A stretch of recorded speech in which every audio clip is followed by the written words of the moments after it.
সংবিধানে যে নির্বাচন নাই সেই নির্বাচনে আপনারা কিভাবে অংশগ্রহণ করলেন? গণভোটের প্রস্তাব কিন্তু বিএনপির তরফ থেকে আসছিল, মেনে নেওয়ার পর গণভোটে গেছেন, এখান থেকে আপনি সরে যেতে পারবেন না। সবাই যখন সমঝোতার ভিত্তিতে যেটা মেনে নিবেন সেখান থেকে আপনি সরে আসার কোনো পথ নাই। আজকে হয়তো খুব কমফোর্টেবলি সবাই যাচ্ছে, কিন্তু মাথায় রাখতে হবে বিরুদ্ধ শক্তি যদি আসে, বিরোধী একটা শক্তি যদি কখনো ক্ষমতায় চলে আসে, কেউ ছাড়া পাবেন না, কেননা সংবিধানের মধ্যে কেউ নাই। বাংলাদেশের ইতিহাসে প্রশাসনকে ব্যবহার করে সবচেয়ে ক্ষমতাশালী সরকার যিনি হয়েছিলেন তিনি শেখ হাসিনা। শুধু রাষ্ট্রযন্ত্রের উপরে নির্ভর করে শেখ হাসিনা তো 15 বছর ছিল, সেরকম থাকার চেষ্টা করে, আমার কাছে মনে হয় সেটা খুব সহজ নয়। রাষ্ট্রদ্রোহী হিসেবে আপনারা চিহ্নিত হবেন। শুধুমাত্র যারা উপভোগ করবে ক্ষমতা তা না, যারা সহায়তা করবে তারাও ওইটার ভিতরে পড়বে। কারণ পরিস্থিতি কঠিন। আপনি আইনগত ভাবে সংবিধানে হাত দিতে পারবেন না, আপনি বেআইনি ভাবে ঢুকে বসে যেতে পারেন, চালাইতে পারেন। যেহেতু 2/3 মেজরিটি পেয়ে গেছে যে দলটা, তার কোনো কিছুর জন্য কারোর উপরে নির্ভর করতে হবে না, এবং কোনো কিছুর উপরে নির্ভর করতে না হলে ওনারা যা চান তাই করতে পারবেন, এবং যা চান তাই করতে পারবেন। এই ভিত্তিতে যা চান তাই করেন, তার পরিণতি আমরা অতীতে যেটা দেখছি ভালো কখনো হয়নি। এই সংস্কারগুলোতে ক্ষতি হয় কার? এখানে আপনাকে আগে যেতে হবে। এই সংস্কার হলে একটা আভ্যন্তরীণ ব্যাপার, এই সংস্কারের সাথে পৃথিবীর কোনো সম্পর্ক নাই, এটা আমার রাষ্ট্রের ব্যাপার। কিন্তু এই সংস্কার হলে দেশের কোনো ক্ষতি নাই, এই সংস্কার হলে সাধারণ জনগণের কোনো ক্ষতি নাই, এই সংস্কার হইলে বিরোধী দলের কোনো ক্ষতি নাই, এই সংস্কার হলে এখন আওয়ামী লীগ যারা আছে বাইরে তাদের কোথাও বলে লাভ নাই। ক্ষতি হবে কার? সংস্কার হলে একচ্ছত্র যে আধিপত্য ক্ষমতার, সংবিধানে যেভাবে ক্ষমতাটা যেভাবে আছে কক্ষিগত করা, সেইখান থেকে ক্ষমতাটা কক্ষিগত থাকবে না, পাওয়ারটা ভাগ হয়ে যাবে। প্রধানমন্ত্রী দুইবারে বেশি হতে পারবেন না, একই ব্যক্তি প্রধানমন্ত্রী এবং দলনেতা এবং দলপ্রধান তিনটে একসাথে হতে পারবেন না। এই বিষয়গুলি সংস্কারে আসে। আলটিমেটলি যে ক্ষতিগ্রস্ত হয় দল, দলের ব্যক্তিগণ। সে কারণে রাষ্ট্রের ক্ষতি নেই, জনগণের ক্ষতি নেই। আবারও বলছি, তাহলে তারা চাচ্ছেন না শুধুমাত্র তাদের নিজেদের জন্য, রাষ্ট্র এবং জনগণ নিয়ে ভাবলে এই সংস্কারে কোনো আপত্তি থাকার কথা নয়। যে আজকে এই যে জেনারেশনটা আসছে এবং তাদেরকে আমাদের গ্রহণ করা উচিত, তাদেরকে আমাদের, এখন তারা যদি লাইনচ্যুত হয় বা কিছু, সেটা আমরা বুঝাবো যে which is good, which is bad. আমি শুরু থেকেই তাকে বাদ দিয়ে দিব, সে যা তা, সে এইটা সেইটা, তারা চাঁদাবাজ, তারা দেশের ধ্বংসকারী, ষড়যন্ত্রকারী।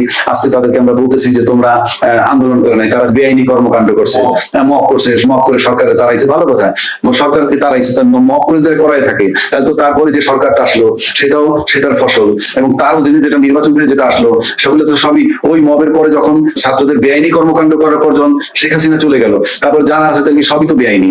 আজকে যদি নির্বাচন করে যারা ক্ষমতা আসছে তারাও তো বেআইনি হয়ে যাবে ওই হিসাব করে। তো আপনি আজকে যেভাবে দেশটা চলতেছে, একটা সময় যদি আসে, অ্যাডভার্স কোন সরকার যদি আসে, অ্যাডভার্স মানে এই প্রতিকূল একটা সরকার যদি আইসে পড়ে কখনো, আপনি লক্ষ্য করে দেখবেন বঙ্গবন্ধু হত্যার 21 বছর পর শেখ হাসিনা দেশে এসে সরকার গঠন করলো, করার পর কিন্তু সেই বঙ্গবন্ধু হত্যার বিচার বলেন, তারপরে সেই রাজাকারদের বিচার বলেন, যুদ্ধ সেগুলো কিন্তু সে করেছে। তো আবার আজকে হয়তো খুব কমফোর্টেবলি সবাই যাচ্ছে, কিন্তু মাথায় রাখতে হবে বিরুদ্ধ শক্তি যদি আসে, বিরোধী একটা শক্তি যদি কখনো ক্ষমতায় চলে আসে, কেউ ছাড়া পাবেন না, কেননা সংবিধানের মধ্যে কেউ নাই। সবাই সংবিধানের দোহাই দিয়ে চলতেছেন, সংবিধানের মধ্যে কেউ নাই। এই সংবিধানের ভিতরে অন্তর্বর্তীকালীন সরকারের কথা নাই, এই সংবিধানের ভিতরে তত্ত্বাবধায়ক সরকারের কথা নাই, এই সংবিধানের ভিতরে 2026 ফেব্রুয়ারিতে নির্বাচন হবে সেই কথা বলা নাই। এই সংবিধানের ভিতরে বলা আছে কি সংসদ ভেঙে গেলে পরবর্তী 90 দিনের মধ্যে নির্বাচন করবেন, কোনো কারণে না হলে আরো 90 দিনের মধ্যে, তারপরে বলা নাই আপনার যখন মন চায় তখন নির্বাচন করবেন। তাহলে এই সংবিধানের দোহাই যদি আপনারা দেন, তাহলে সংবিধানে যে নির্বাচন নাই সেই নির্বাচনে আপনারা কিভাবে অংশগ্রহণ করলেন? এটা প্রশ্ন আসবে। গণভোটের প্রস্তাব কিন্তু বিএনপির তরফ থেকে আসছিল। তারপরে একটা বিতর্ক হইল কি, যে নির্বাচনের আগে গণভোট, জামাতের দাবি ছিল, বিএনপি বলছিল নির্বাচন এবং গণভোট একই দিনে হবে।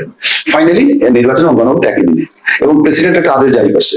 সেই আদেশে বলা আছে 2টা শপথ নিতে হবে, একটা শপথ নিবে সংসদ সদস্য হিসেবে, আর একটা নিবে সংবিধান সংস্কার পরিষদের সদস্য হিসেবে। তারেক রহমান সাহেব বারবার বলেছেন নির্বাচনের মধ্যে ধানের শীষে যেভাবে তোমরা সিল দিবে, একইভাবে গণভোটের পক্ষে হাতে ভোট দিবা।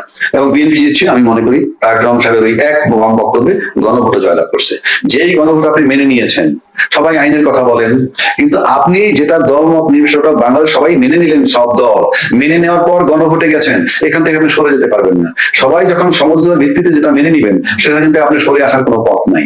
আর যদি বলেন যে দুইবার, এখন একটা কথা আসছে দুইবার শপথ, তো রাষ্ট্রপতি যে ডাইরেকশনটা দিছে তার ভিতরে আছে। কেউ কেউ বলেন সংবিধানে 2টা শপথ নাই, ওই সংবিধানের ভিতরে তো গণভোট আসে নাই। এটা তো জনগণের ডিজায়ার, সবার সম্মিলিত প্রয়াস, সবাই চাইছেন।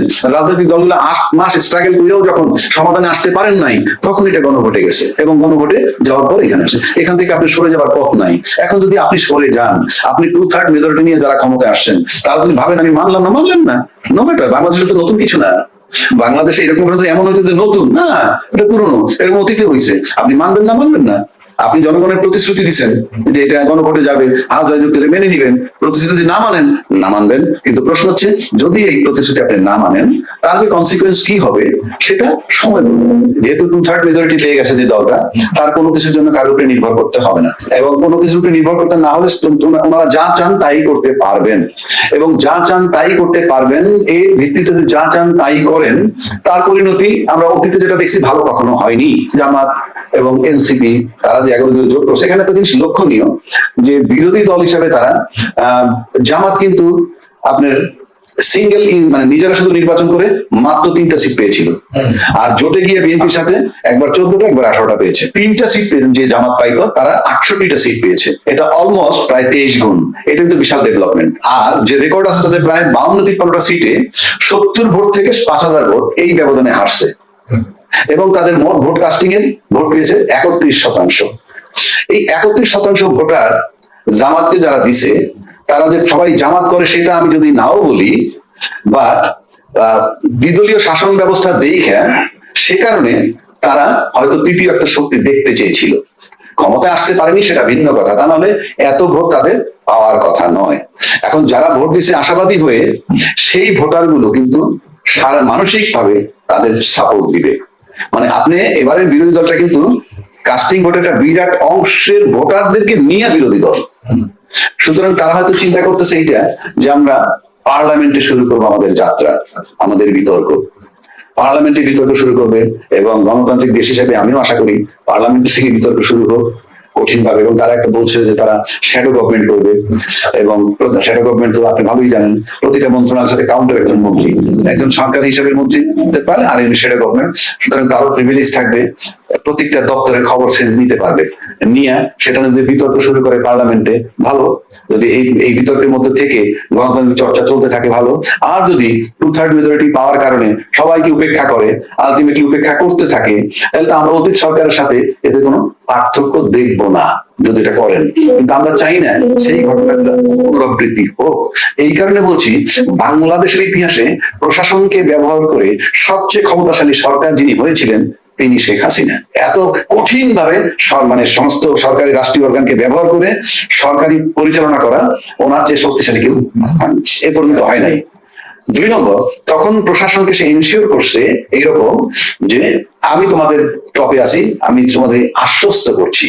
এইভাবে পুলিশকে ব্যবহার করতে পারতেছেন, পুলিশ ডাইরেক্ট তার সাথে যোগাযোগ ছিল। কিন্তু আমার কাছে অন্য কোন সরকার প্রশাসনকে শেখ হাসিনার মতো ব্যবহার করতে পারবে বলে আমার কাছে মনে হয় না।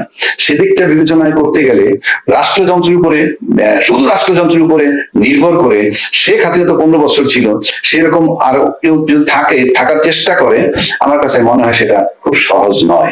গণভোটের আলোকে আপনার সংস্কার করতে হবে, গণভোটের আলোকে সংবিধান সংস্কার করে তার ভিতরে আপনাদেরকে ঢুকতে হবে, তাহলে আপনি তো এই সংবিধানের মধ্যে ঢুকতেই পারবেন না। এই সংবিধানে বলা আছে, সংবিধানের 142 অনুচ্ছেদে বলা আছে 2/3 মেজরিটি পাইলে সে যে কোনো রকমের পরিবর্তন করতে পারে, সংস্কার করতে পারে। কিন্তু সংবিধানের আবার সাতের খতে বলা আছে 142-এ যা কিছু থাকুক না কেন, 142 অনুচ্ছেদে যা কিছু থাকুক না কেন, প্রথম ভাগের দ্বিতীয় ভাগের কতগুলো জিনিস কোনো পরিবর্তন করতে পারবেন না। সেই প্রথম ভাগের ভিতরে যেমন আছে 4-এর ক, সেখানে কি যে বঙ্গবন্ধুর প্রতিকৃতি, বঙ্গবন্ধুর ছবি সমস্ত অফিস, আদালত, স্বায়ত্তশাসিত প্রতিষ্ঠান সর্বত্র এটা থাকতে হবে, আপনি পরিবর্তন করতে পারবেন না। যদি করেন তাহলে 7-এর 1 আর 2 বলা হয়েছে, তাহলে রাষ্ট্রদ্রোহিতার শামিল হবে, রাষ্ট্রদ্রোহী হিসেবে আপনারা চিহ্নিত হবেন। শুধুমাত্র যারা উপভোগ করবে ক্ষমতা তা না, যারা সহায়তা করবে তারাও ওইটার ভিতরে পড়বে। পরিস্থিতি কঠিন। আপনি আইনগত ভাবে সংবিধানে হাত দিতে পারবেন না, আপনি বেআইনি ভাবে ঢুকে বসে যেতে পারেন, চালাইতে পারেন। আইনগত ভাবে সংবিধান এমন ভাবে করা, এটা যদি আপনি এই গণভোটের আলোকে সংবিধান সংস্কার পরিষদের